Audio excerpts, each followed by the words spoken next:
Welcome, everybody. My name is Lou Brown, and I'm the director for the Forum for Scholars and Publics at the John Hope Franklin Institute here at Duke.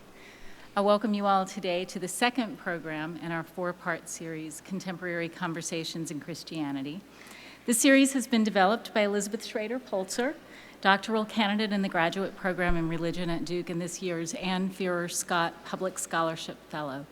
The series purposely highlights a broad array of perspectives on Christianity, inviting public scholars from the Episcopal, Baptist, Hindu, and Catholic traditions, each of whom are some of the most respected voices in their fields. The goal is to bring private conversations about Christianity to the surface in order to discuss them in community. We're thrilled to be supporting the series. We also want to thank our co-sponsors for today's discussion, the Office of Student Affairs, the Graduate Program in Religion, the Baptist House of Studies, and Goodson Chapel. I'd like to invite you all to join us after today's discussion for a light reception in Zweli's Cafe, which is opposite the chapel entrance around the corner there. Now to introduce our speakers. Our host is Elizabeth Schrader Polczer. As a doctoral student at Duke, her research interests include textual criticism, the New Testament Gospels, the Nag Hammadi Corpus, and Mary Magdalene. She holds an MA and an STM from the General Theological Seminary of the Episcopal Church. Her work has been published in the Harvard Theological Review, the Journal of Biblical Literature, and TC, a Journal of Biblical Textual Criticism. And her research has been featured by the National Catholic Reporter, Christian Century, Religion News Service, and the Daily Beast. She'll be in conversation today with our very special guest, Dr. Beth Allison Barr. Dr. Barr is the James Vardaman Professor of History at Baylor University, where she teaches undergraduate courses on European women, medieval history, and world history, as well as graduate courses on women and religion in the medieval and early modern world, medieval sermons, medieval Britain, and feminist theory. She received her BA in history with a minor in classics from Baylor University and her MA and PhD in medieval history from the University of North Carolina at Chapel Hill. We didn't realize what a good job we did in choosing the background color for our flyers. So we love our neighbors down the road. So. She's the author of The Pastoral Care of Women in Late Medieval England, co-editor of the Acts of the Apostles, 4 Centuries of Baptist Interpretation, co-editor of Faith and History, a devotional, and most recently, the author of the best-selling The Making of Biblical Womanhood, How the Subjugation of Women Became Gospel Truth. Dr. Barr writes regularly on the Anxious Bench and has contributed to Religion News Service, The Washington Post, Christianity Today, the Dallas Morning News, Sojourners, and Baptist News Global, and probably many others. We want to have the conversations. Her work has also been featured by NPR and The New Yorker. We're honored to have Dr. Barr with us, and we look forward to this conversation. Thank you so much for coming.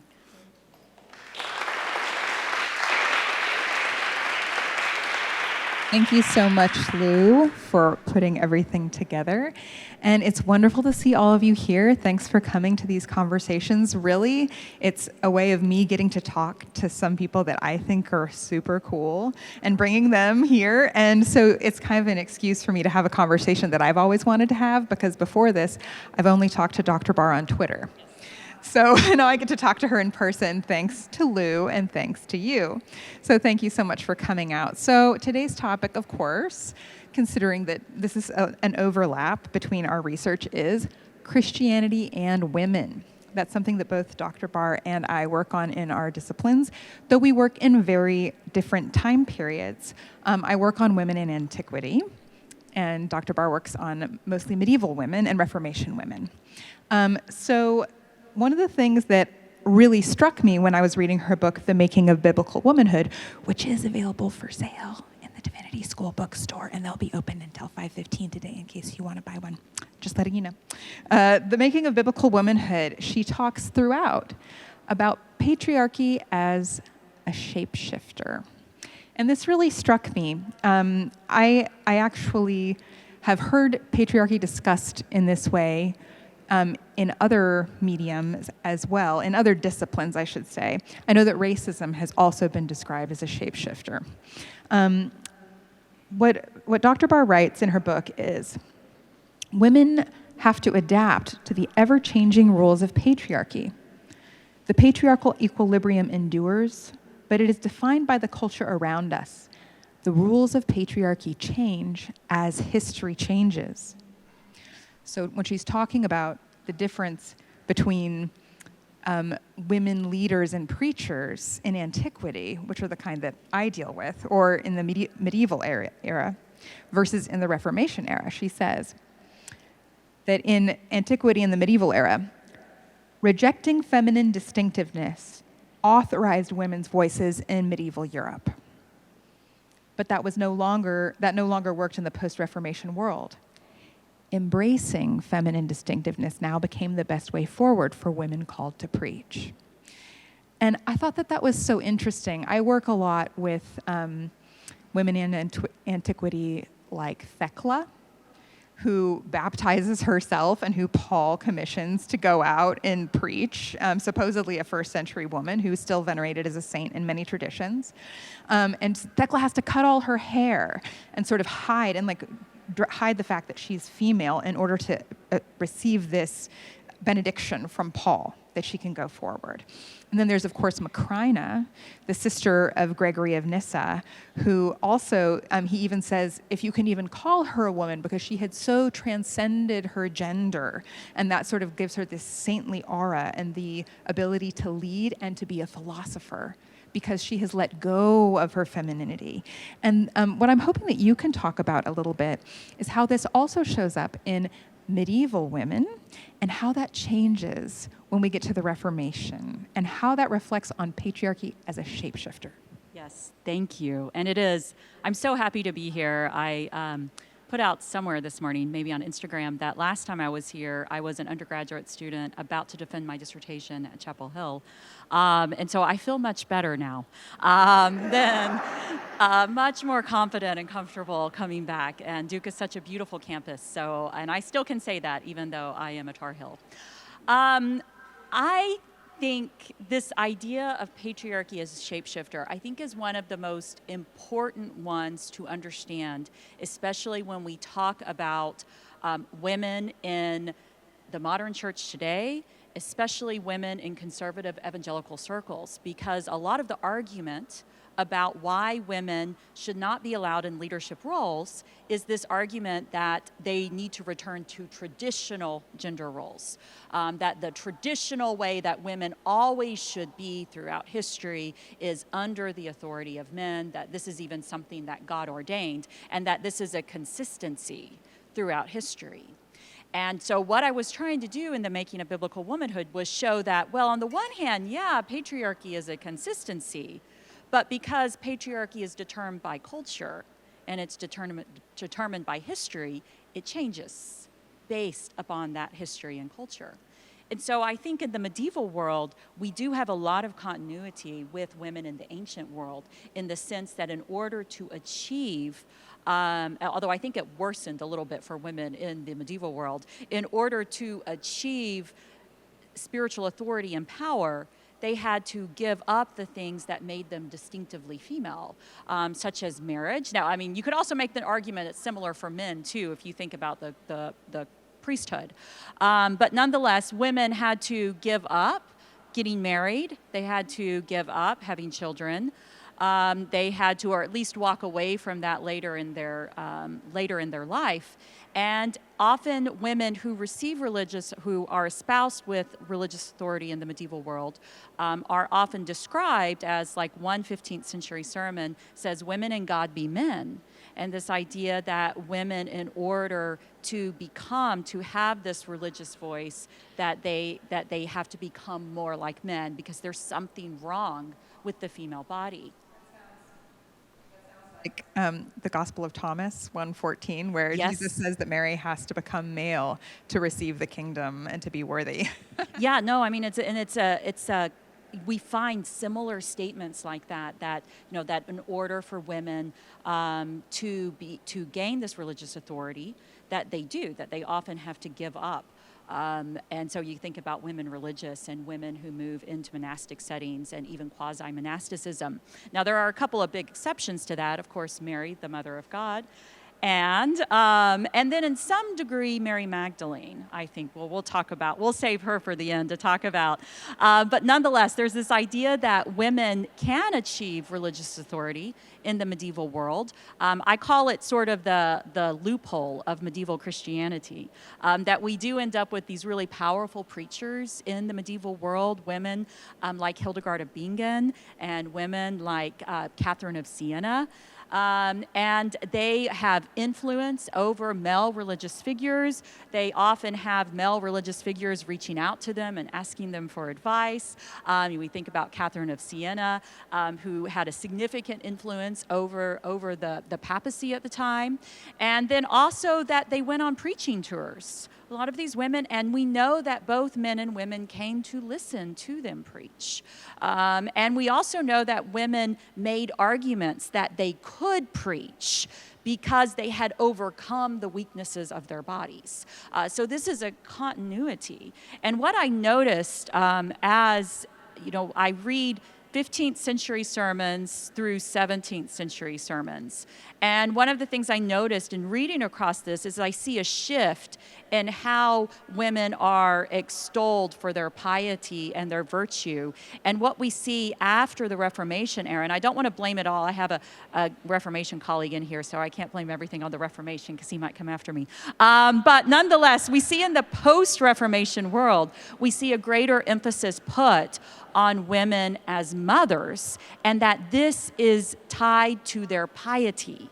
That whereas in the medieval world, I often tell my students, they really like this, that there was sort of a scale of how women were valued in the medieval world. And so the women who got the most points were women religious, women who had given up sex, had given up marriage, etc. And they received the most points. The women who received the second most were widows, women who had been married, had children, and now after their husbands had died, had now embraced celibacy. Some of these women would even go into the monastery after this point. And then the women it was still good because they were having children, but they were sort of the least on sort of the scale of piety, were ordinary women who were getting married, going to be married, and having children. After the Reformation, that scale flips. And the women who are valued the most are women who are married and safely underneath the authority of their husbands and having children.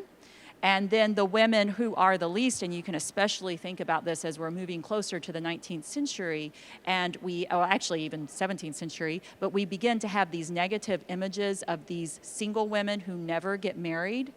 And they are often even associated, when you think about in medical text, et cetera, that they tend to be more emotional and more hysterical because they are not married, and some of them even because they're not having sex regularly, and that helps regulate the emotions of a woman. So this idea that we have these single women who are, and you can think about the old maid game, that if you ever played that as a child, that's the worst thing you can be, is an unmarried woman. And so, and you can think about all of your British literature texts if you want to. You can think about Jane Austen, et cetera, and how women are portrayed when they never marry, and thinking about that flip. So we see this flip in what makes a woman more spiritual in some sense, or more access to religious authority. So what's interesting is that in both situations, patriarchy stays in charge. Mm-hmm. It's just that because the outward matrix has shifted, the woman's role shifts as well. So there actually isn't any consistency. But the one except that the men stay in charge, and that the women are made the way that the men want them to be. If I can use, since I'm here, not very far from Chapel Hill, my advisor was Judith Bennett at Chapel Hill, and she wrote a really fantastic article years ago, and this has always stayed with me. I almost used it. I think it was a part that got cut from the Making of Biblical Womanhood. But she describes patriarchy as a dance. And that throughout the ages, that the music changes, and the party decorations change, and the clothing changes, and the dance steps change. But at the end of the day, the men are always leading. And I think that's a really good image for us to think about the shape-shifting of patriarchy. And another continuity, though, is that women are always figuring out a way around it. And I like that one, too. That's great. So that was the first thing I wanted to talk about. And because I have you here, I was also hoping to talk about, since you're part of the Southern Baptist Convention, or you're not, or you were, you're Baptist. You have been at times in your life part of the Southern Baptist Convention. And I don't think they'd have me anymore. They what? They don't have me anymore. Okay, I see. Kind of like Beth Moore, right? Got it. Okay. I'm an Episcopalian, so I'm learning. I'm learning about these other ways of being a Protestant. So one of the things that I think probably everybody here has heard of is that there was this big independent investigation on the Southern Baptist Convention that came out earlier this year by Guidepost Solutions. And you can see that's the front page there. There's the report of the independent investigation, and there's a warning. I did read some of it, and some of it is quite disturbing. But it basically talks about what's going on in the Southern Baptist Convention and how there have been just sort of patterns of abuse throughout that were hidden. And I was really interested in this one particular section as it relates to what we were just talking about with patriarchy as a shapeshifter. So this, and on page 58, it says that a priest named Father Thomas Doyle wrote to the Southern Baptist Convention, and he expressed his concerns that the leaders could be falling into some of the same patterns as Catholic leaders had fallen into in not dealing with the clergy sex abuse. And he said that the Southern Baptists should learn from the Catholic mistakes and take action early on, implement structural reforms to make children, and I'm guessing also women, safer. Dr. Page, I guess he was the president of the Southern Baptist Convention, is that right? Dr. Page Patterson? It says Dr. Page, P-A-G-E. Maybe he was a different role. He was higher up at the SBC. He responded in a short letter that Southern Baptist leaders truly have no authority over local churches, but they will attempt to use their influence. And Father Doyle characterized this response as dismissive, stating that such reactions are standard for people in church leadership positions who tend to place the needs of the institution before their Christian obligations to their members, especially those who are most vulnerable. And when I see that quote, the first thing that I think of is, well, the easiest way to fix that is just to put some women in positions of leadership. I mean, to me, that's just so obvious. I mean, if you're going to try to protect the most vulnerable systemically, it might help. I could be wrong. But it might help to have some women in positions of leadership. And it seems to me that that's something, these sex abuse scandals, and this might be a very controversial thing, and I welcome pushback if I'm wrong about this. But as a naive observer who is neither Catholic nor Southern Baptist, who has grown up in a church that has always had women leaders, I just wonder, these same patterns that are happening where the most vulnerable are being abused, and that the people at the top care more about the institution than those vulnerable members and maintaining the institution. It seems like the quickest way to fix that is just to get some women leaders in there who have some power over the way that things are done. And so when I read that, when I saw Dr. Barr last night, I said, okay, so what's been happening since then? And I was expecting, I heard that there was like some women that were getting ordained in, what's the name of the church?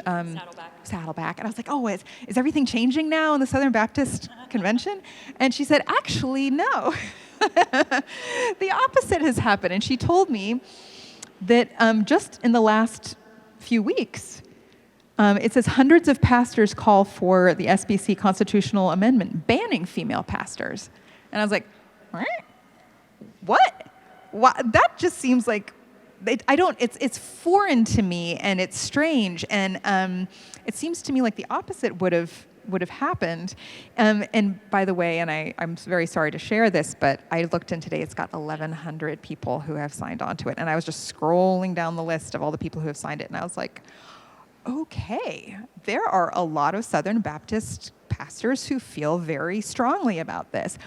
And so in this letter, it says they want to add an enumerated sixth item to say that the Southern Baptist Convention does not affirm, appoint, or employ a woman as a pastor of any kind. And then they diss the mainline churches. Consider the exodus among the liberal and mainline denominations, which is strange because they've just lost 2 million adherents in the last 10 years. Not adherents, followers. What did I say? Members. They've just lost 2 million members in the last 10 years, so I don't know why they're talking about an exodus from mainline denominations, which is happening, but it's just not an exception. They say they abided with women as pastors for a time, then they embraced the practice, abandoning sound doctrine, and so began their rapid decline. So there's a rhetoric here that's tying the decline of mainline churches to women's leadership. When I think it's far more complicated than that. This is what Diana Butler-Bass and I talked about at the last conversation. And so this is so that the office of pastor is limited to men is one of the things most surely held among us. This is our convention's conviction and commitment. We are not ashamed of it. We are glad and grateful for it. And it's just so strange to me. Can you help me understand what is happening here? I can try.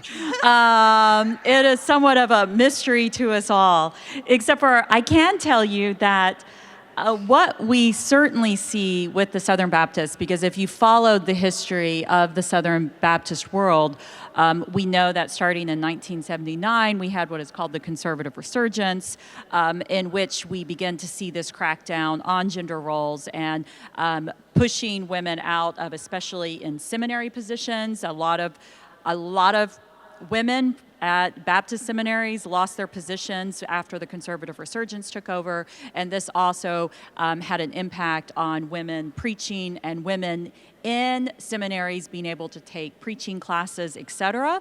And then by the time we get to the 1980s, we begin to see a move that eventually becomes the 2000 Baptist Faith and Message, in which they put in the qualifier that only men are qualified to be pastors. They don't define that, though, and so it's often been taken to be lead pastor. And one of the funny things about it, too, you can go and look up and see some of their articles about this, is that they were asked a lot of questions by reporters. They're like, well, isn't this going to cause a big split in the Baptist world, in the Southern Baptist world? And they're like, oh, no.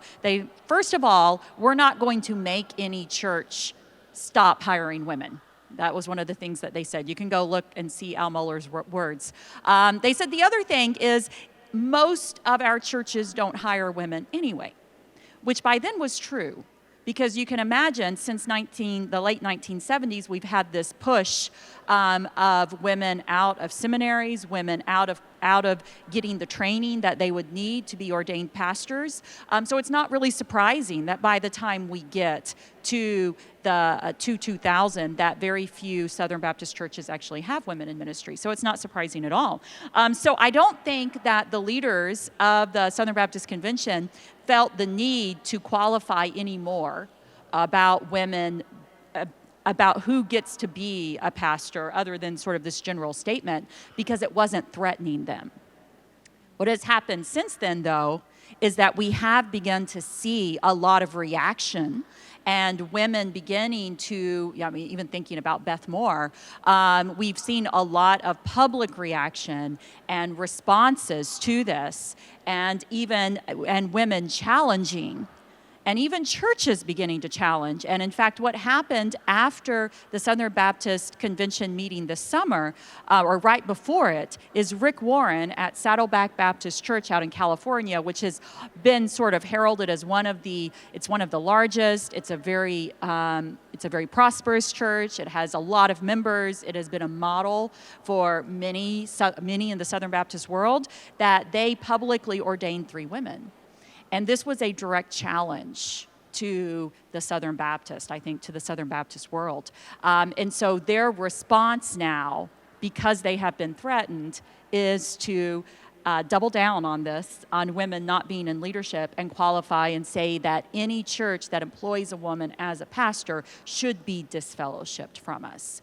So it's a natural progression of their thought, but we can also see that it's a reaction to this challenge directly to them. So I think maybe that's part of what we see going on. I think another part of what we see going on is that I think Beth Moore actually put it really well not too long ago, where we see that there is greater concern for men to keep their positions of power than to care for the women who are victimized within their churches. And that is definitely what we see, this concern to keep these positions of power.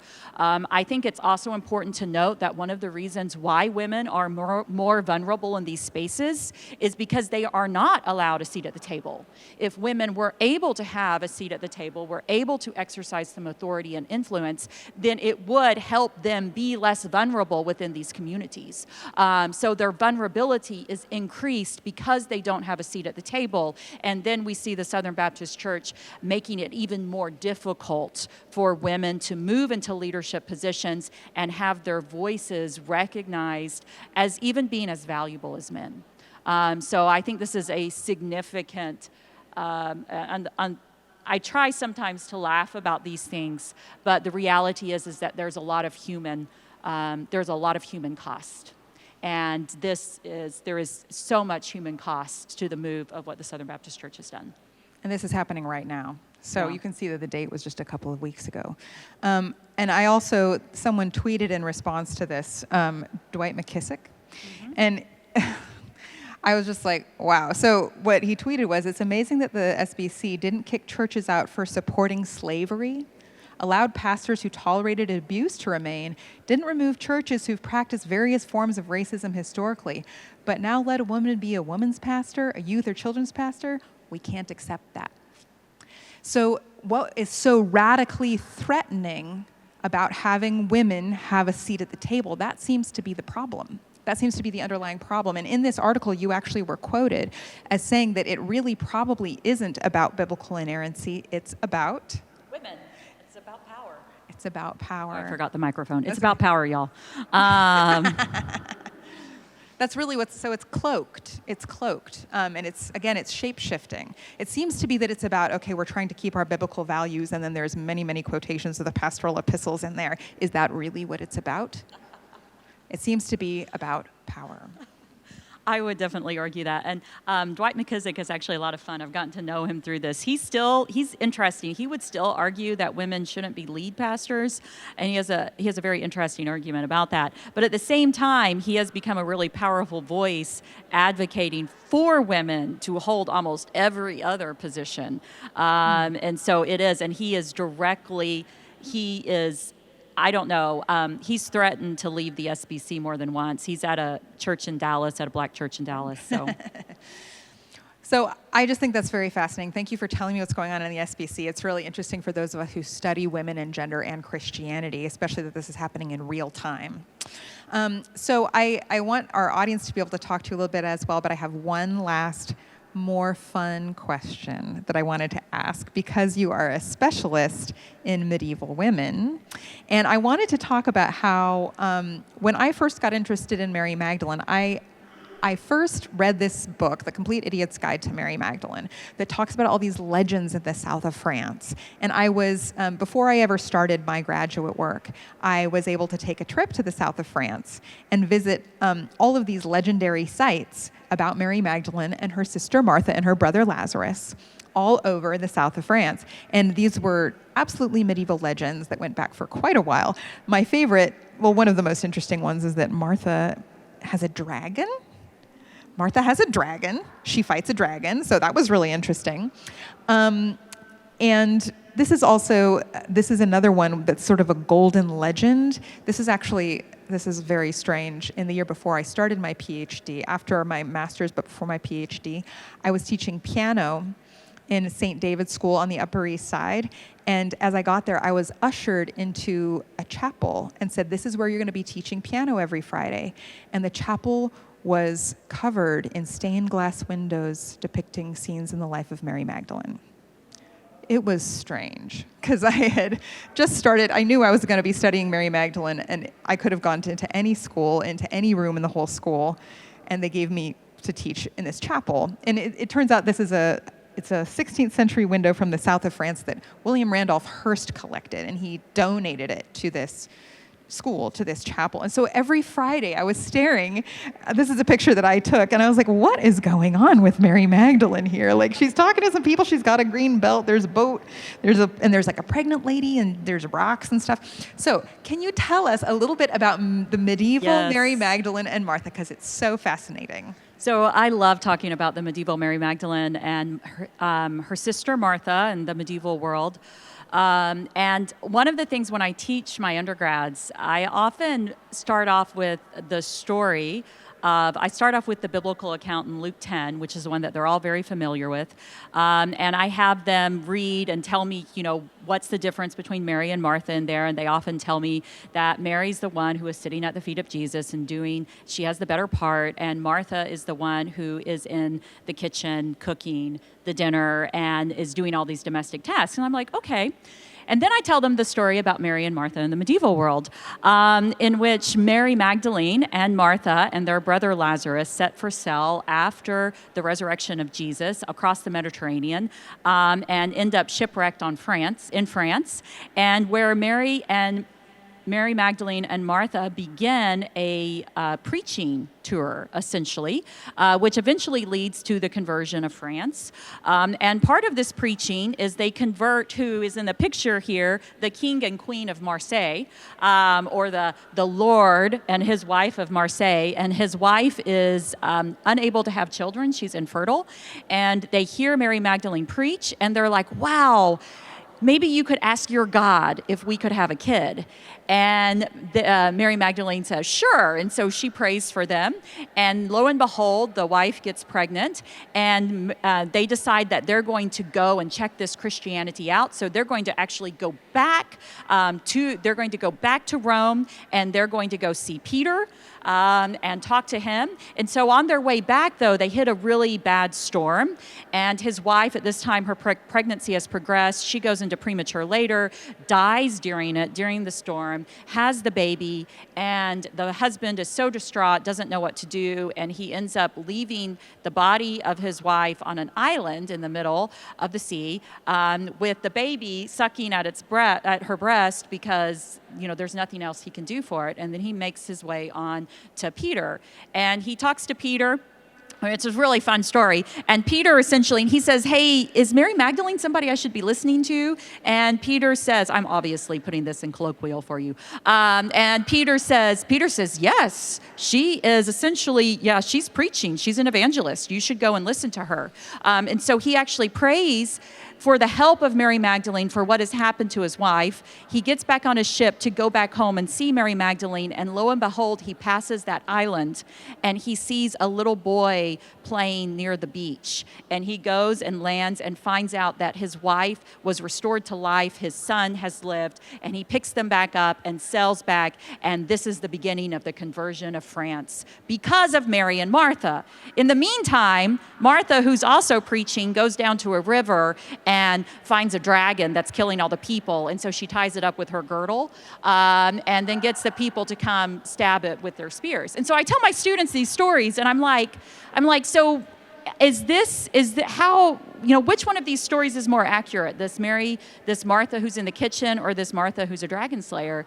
And they always are like, oh my gosh, it's Martha who's in the kitchen, right? And I'm like, well, actually it's not. Because Martha is doing, this word that we use for ministry for her in Luke 10 is the same word that is used for the apostles and the disciples, the ministry. And so even though I'm not sure if Martha was a dragon slayer, I'm pretty sure that Martha was doing ministry, which is the way that she's preserved in the medieval story. Diaconia. So, yep. Diaconia. Yeah, so it's fun. My undergraduates also like the pictures of the dragon with Martha. So yeah, I just think that's a fun story. I love the medieval Mary Magdalene and Martha. They're so colorful, and it's fun to talk to an expert who works on a totally different side of Mary Magdalene and to get her expertise. So now, for the rest of the talk, I would love to open it up.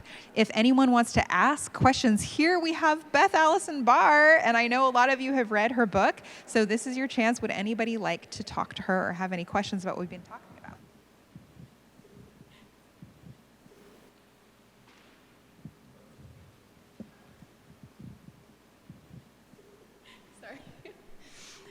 What an honor to hear you speak in person. Wow, thank you for coming.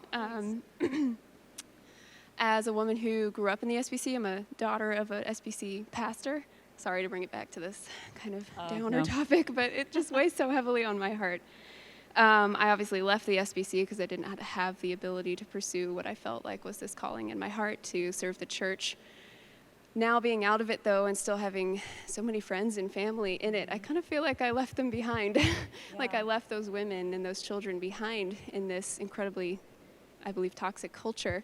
And as someone who's pursuing my own ministry call, I'm kind of wrestling with what is my responsibility as someone who grew up in it, saw the harm, had to spend a lot of time working through the harm.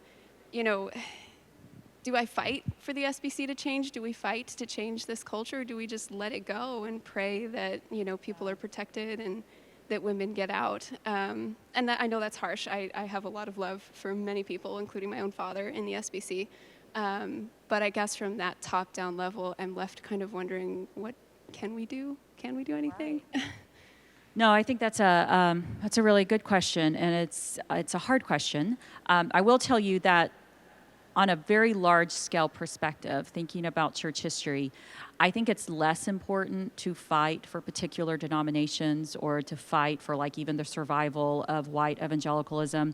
I think what's important is to fight for the gospel of Jesus and to fight for the witness that we are giving as the body of Christ. I think that's much more important. And so I think that as many folk in here who are in church history, we do know that history shows us that the church evolves and changes and different movements come and go. And so I think that the body of Christ as a whole is what we fight for, maybe not a particular movement in general. And I will say that as somebody who loves being a Baptist because I actually like committees. But nonetheless, anyway, but I will say that I think that, however, I think for women who we have left behind, and I tell people all the time, as for me, if we hadn't been kicked out, I don't know if we would have left because we knew we were making a difference. I knew the impact I was having on those teenage girls in our youth group. In fact, several of those girls went on to ministry when they went out of our youth group, and that's even coming from a church like ours that was becoming increasingly hardened towards what women were able to do. And so I think there's a lot of good for people who are still within those systems because of the influence that we can have. And I think it's also good for those on the outside to stay connected. I mean, I'm not sure what the good is to preach to people who agree with you. And so I think it's really important to figure out how to keep making connections with women inside these spaces to help them to hear you, and mostly just to know, for them to know that if they have questions or that they have somebody that they can talk to, and also that they be able to see that women who have left these spaces are, even though some have left the faith because of things that have happened to them, a lot of us have not. And in fact, some people, like even for me, my faith has become much stronger through all of this. And I think that's a really good model to resist, we don't have it up here anymore, but to resist myths like this, that if you leave this very literal understanding of the Bible tied to gender roles, that it means that you are headed on the slippery slope away from Christianity. And I think it's really important to provide examples that stand against that. So it's one of the reasons I'm very vocal about my faith, is because I'm preaching to people in that world. And so they need to see that about me. Thank you for that.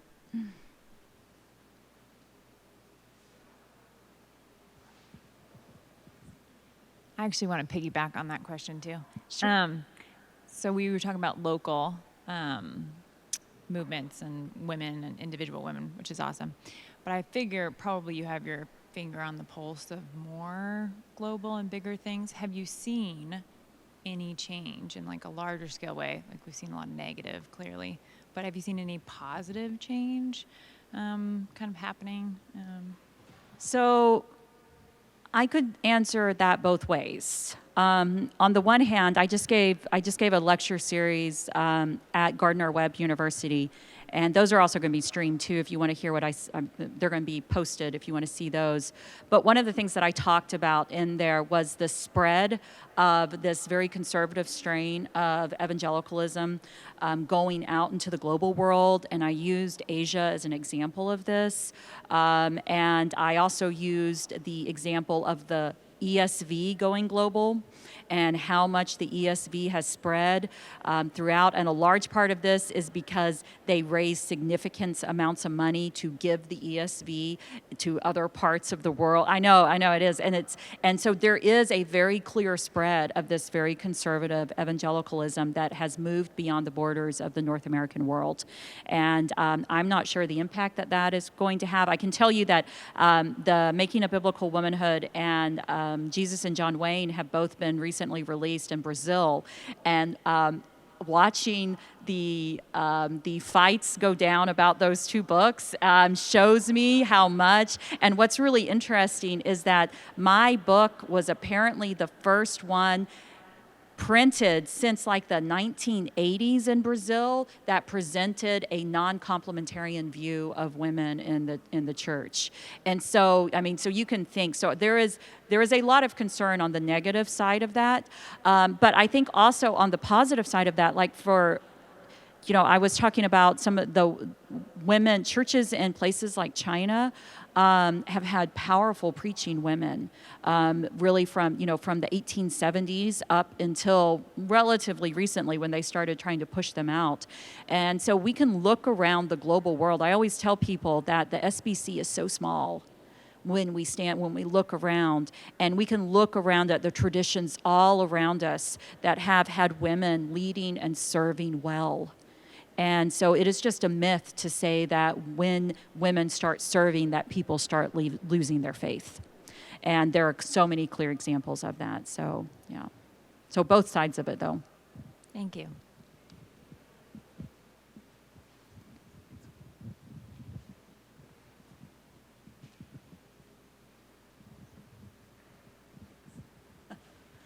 So what led you to studying medieval women, and why did you choose a career in higher academics? Oh, yeah, that's a really good question. So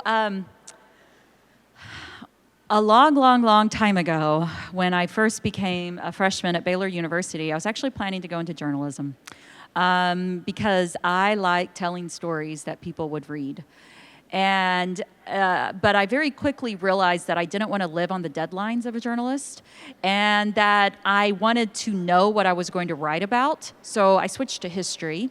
I actually started off as classics, and then as I got into classics, I realized that I wanted to work on women. I wanted to tell the stories of ordinary women. I tell people all the time, I really don't care about important people. I care about ordinary people. And so I wanted to tell the stories of ordinary women. And I quickly found that I couldn't do that as a classic. It was really hard to do, unless I wanted to be an archaeologist, which had its appeal. But I moved forward a little bit into the medieval world, and I began looking. One of the first things you should do, and I also began thinking, I didn't actually know if I wanted to go into academia. What I decided was that getting a PhD would help me in a whole lot of ways. And so I decided that I wanted to get a PhD that might lead me into teaching, might also lead me more into a writing. Either way was kind of fine with me. And when I began looking around who I wanted to work with, a professor of mine at Baylor gave me a book called Women in the Late Medieval English Countryside, and it was written by a woman named Judith Bennett. And I read that book, and I was like, I want to do that. And she was at Chapel Hill. And so I wrote to her, and she took me. And so that is what kind of got me into doing, and I actually really horrified her because when I started looking at things I wanted to work on, she was like, manorial records, let's do all of this, let's do clerical accounts. And I walked into her office one day and I said, I want to work on sermons. And she was like, sermons? She was just like, why would you want to do that? But nonetheless, here I am, and I did indeed work on sermons. So there we are.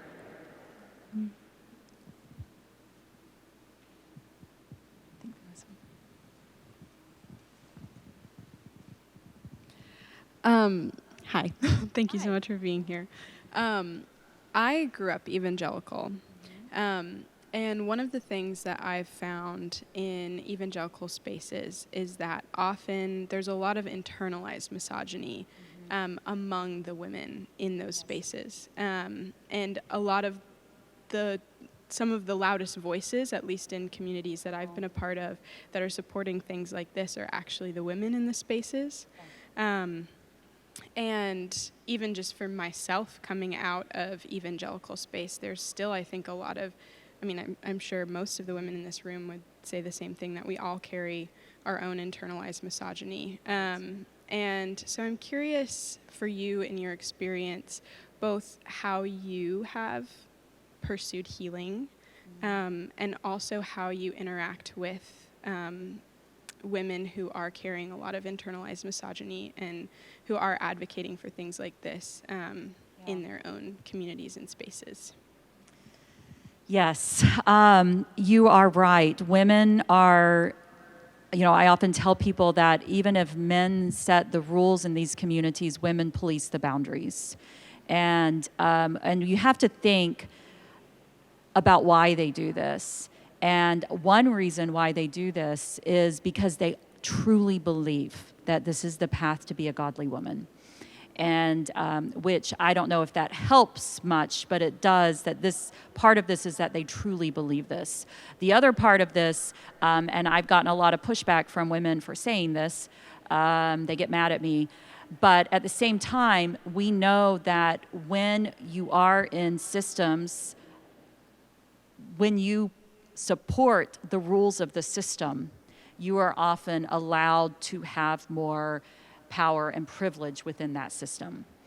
And so, I've said this many times, when women play by the rules, especially when they support the voices of men in these places, they're often able to do the things that they want to do, such as have significant religious authority, be teachers, be authors, and it comes with. And so for them to speak out against that would mean that they would lose the ability to do that. Now, I don't want to say it in quite a Machiavellian sort of way, because a lot of these women are doing fantastic ministry for other women who really need it. But at the same time, if they speak out against the system, they will lose the privilege to do that. So I think what I try to do when I talk to a lot of these women, and you can actually see I've been trying to do this lately. I've had a few posts on, and I'm going to have one coming out on the patriarchal bargain soon, so you can all pray for me. We'll see what I know. We'll see what happens when that one comes out.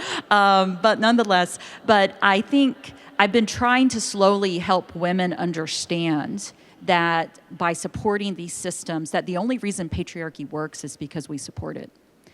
And so if we want to change it, we're going to have to stop supporting it. And that's just the bottom line. And so it's hard. I understand the journey out is hard, but I also feel like I can speak to it because I did it. And it came at a cost for me, and it came at a cost for my family. So I think maybe just letting, I tell people all the time that I understand why people stay. I understand why they believe this, but I am not going to tell them that I think they're right. And so I think that is just being really, I'll just stand really firm on that. So is that a little helpful? Yeah.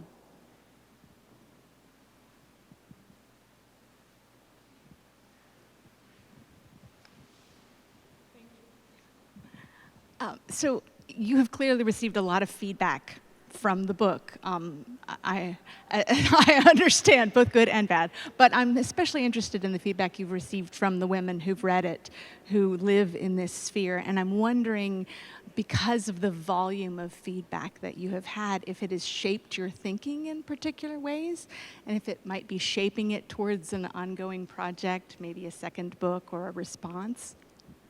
So, yes. Even before the book came out, one of the things that I learned in trade press, which I was not prepared for, is that like when you finish that second draft, they like start sending it out to people to review. And I did not know that. I was not prepared for that. It freaked me out when I found out. So like November, before the book came out in April, people were reading it. And that really freaked me out. But nonetheless, and I started getting letters from women that early, women who, and one of them actually wrote me that the book had been sent to her husband and that she'd stolen it and read it. And then she wrote me, and they just started, and over again, what they told me is they just said, thank you. They just said, this is my life. This is my experience. I always thought something was wrong with me. I heard that over and over again.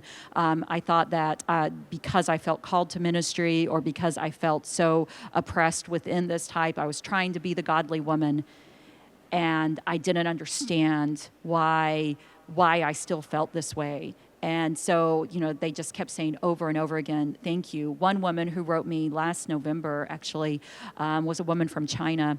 And she reached out to me on every social media platform that I had. She got her professor to reach out to me and to make sure that I got her letter.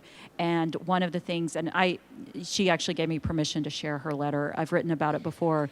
But one of the things that she wrote to me was that when she had become enmeshed in conservative evangelicalism as it manifested in her hometown in China, that she had lost her Jesus. And that now she had found her Jesus again, and she had found that God was for her and not against her, and that it was now her turn to help fight against the patriarchy too. And so I think what women reaching out to me, for as much public negative feedback I've gotten, if I can count on my fingers how many conservative seminary students have tried to take me down. It's anyway. I have gotten 100 letters from women for every one of those, and they tell me to keep going, and so that this is helping women, and it's helping women all over the world. So yes, I have 2 more books on the way. I think we have time for one more question before the bells ring. Thank you. So I really appreciate your point about the men may set the rules, but the women enforce them, police them. Think about the ants in The Handmaid's Tale. Yeah. Right? Margaret Atwood was onto this too. Yes. So that makes a connection for me to your question, Elizabeth, about if we just get women in positions of power, will that fix this problem? I grew up Southern Baptist, graduated from high school in 1978 with a call to ministry, had all of that internalized misogyny that's been spoken of, went into a completely different denomination for many, many years, trying to pursue my call. And I can tell you from personal experience, it's not just Catholic churches or Baptist churches or churches that don't allow women to be ministers. Right. No one was more astonished than I was when on my 50th birthday, I was ordained to ministry in a church that was dually aligned with the SBC and CBF. Yeah. And I now attend a church in Durham, Watt Street Baptist Church, which was the first SBC church to ordain a woman in the United States, in the Southern Baptist Convention. And there are many ways to be Baptist now. There is the Alliance of Baptists, which Watt Street belongs to, as well as CBF and American Baptist churches. So I just want to encourage all of you who are wondering, like, how do we find our way through this maze? I am now a therapist, and I work with lots of women who are trying to figure their way out of this. And it can be done, and it can be survived. Yeah, no, I think so. But I think you do have a point that this isn't just a Baptist problem, because, as I keep telling people, patriarchy is everywhere. And a really good book, if you want another book on your list, is a book by a woman named, she's a sociologist at Asbury University, Lisa Weaver Shorts. And she wrote a book called Stained Glass Ceilings, and it's a comparison of Asbury, which is egalitarian, with Southern Seminary, which is complementarian, and arguing that that women in both spaces are not able to move into, are not able to access leadership because patriarchy still exists in both spaces. And it's a really fantastic argument. So if you want to better understand, and if you also want to understand why women in complementarian spaces police the borders so much, she will help you do that. So I just want to put a plug out there for her book. Yeah, can I just make one last follow-up comment, which is this also connects to what I've been educating myself about with the whole black-white situation, where white supremacists maintain their power by convincing other white people that it's in their best interest because at least they could be superior to someone lower to them. Yeah. And there's more of us than there are of them, right? So if we would just understand our own power and learn to use our voices, but that's part of the agenda to keep us from knowing it, right? That's from knowing it. Mm-hmm. Well, thank you so much to Professor Barr for coming all the way out and for sharing her wisdom with us. This has been such a treat. And we hope that all of you will join us for some treats in the Divinity Cafe. We're going to have a light reception. And again, I wanted to remind you that the bookstore is staying open an extra 15 minutes until 5:15. And they have some copies of the Making of Biblical Womanhood if you'd like to get a copy and have her sign it. So please join me in thanking Professor Barr one more time.